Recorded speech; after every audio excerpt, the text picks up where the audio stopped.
Video شروع کرنے سے پہلے تمام سننے اور دیکھنے والوں سے گزارش ہے کہ ایک مرتبہ درود شریف پڑھ لیں۔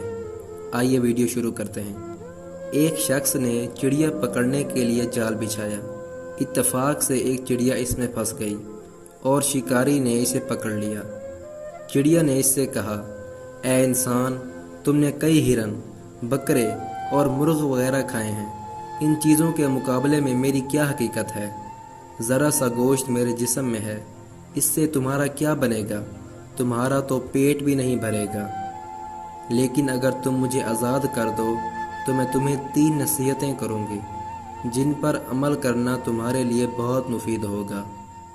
ان میں سے ایک نصیحت تو میں ابھی کروں گی، جبکہ دوسری اس وقت جب تم مجھے چھوڑ دو گے اور میں دیوار پر جا بیٹھوں گی۔ اس کے بعد تیسری اور آخری نصیحت اس وقت کروں گی جب دیوار سے اڑ کر سامنے درخت کی شاخ پر جا بیٹھوں گی۔ اس شخص کے دل میں تجسس پیدا ہوا کہ نہ جانے چڑیا کیا فائدہ مند نصیحتیں کرے۔ اس نے چڑیا کی بات مانتے ہوئے اس سے پوچھا، تم مجھے پہلی نصیحت کرو، پھر میں تمہیں چھوڑ دوں گا۔ چنانچہ چڑیا نے کہا، میری پہلی نصیحت یہ ہے کہ جو بات کبھی نہیں ہو سکتی اس کا یقین مت کرنا۔ یہ سن کر اس آدمی نے چڑیا کو چھوڑ دیا اور وہ سامنے دیوار پر جا بیٹھی۔ پھر بولی، میری دوسری نصیحت یہ ہے کہ جو بات ہو جائے اس کا غم نہ کرنا۔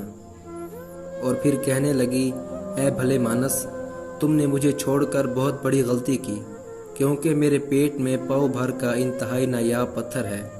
اگر تم مجھے ذبح کرتے اور میرے پیٹ سے اس موتی کو نکال لیتے تو اس کے فروخت کرنے سے تمہیں اس قدر دولت حاصل ہوتی کہ تمہاری آنے والی کئی نسلوں کے لیے کافی ہوتی اور تم بہت بڑے رئیس ہو جاتے۔ اس شخص نے جو یہ بات سنی تو لگا افسوس کرنے اور پچھتایا کہ اس چڑیا کو چھوڑ کر اپنی زندگی کی بہت بڑی غلطی کی۔ اگر اسے نہ چھوڑتا تو میری نسلیں سنور جاتی۔ چڑیا نے اسے اس طرح سوچ میں پڑے دیکھا تو اڑ کر درخت کی شاخ پر جا بیٹھی اور بولی، اے بھلے مانس، ابھی میں نے تمہیں پہلی نصیحت کی جسے تم بھول گئے کہ جو بات نہ ہو سکے اس پر یقین مت کرنا۔ لیکن تم نے میری اس بات کا اعتبار کر لیا کہ میں چھٹاک بھر وزن رکھنے والی چڑیا اپنے پیٹ میں پاؤ وزن کا موتی رکھتی ہوں۔ کیا یہ ممکن ہے؟ میں نے تمہیں دوسری نصیحت یہ کی تھی کہ جو بات ہو جائے اس کا غم نہ کرنا، مگر تم نے دوسری نصیحت کا بھی کوئی اثر نہ لیا اور غم و افسوس میں مبتلا ہو گئے۔ خواہ مخواہ مجھے جانے دیا۔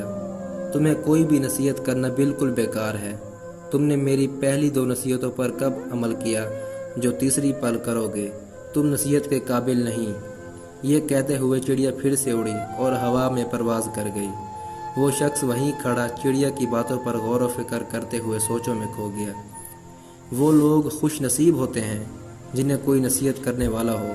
ہم خود کو اکثر عقل کل سمجھتے ہوئے اپنے مخلص ساتھیوں اور بزرگوں کی نصیحتوں پر کان نہیں دھرتے، اور اس میں نقصان ہمارا ہی ہوتا ہے۔ یہ نصیحتیں صرف کہنے کی باتیں نہیں ہوتی کہ کسی نے کہہ دیا اور ہم نے سن لیا، بلکہ دانائی اور دوسروں کے تجربات سے حاصل ہونے والے انمول اثاثے ہیں جو ہمارے لیے یقیناً مشعل راہ ثابت ہو سکتے ہیں اگر ہم ان نصیحتوں پر عمل کریں تو۔ ناظرین، اس امید کے ساتھ اجازت چاہوں گا کہ یہ ویڈیو آپ کو پسند آئی ہوگی۔ اگر ویڈیو آپ کو پسند آئی ہو تو اسے لائک اور شیئر ضرور کر دیں، اور ہمارے چینل محمد عامر وائس کو ضرور سبسکرائب کر دیں تاکہ تمام نئی آنے والی ویڈیوز سب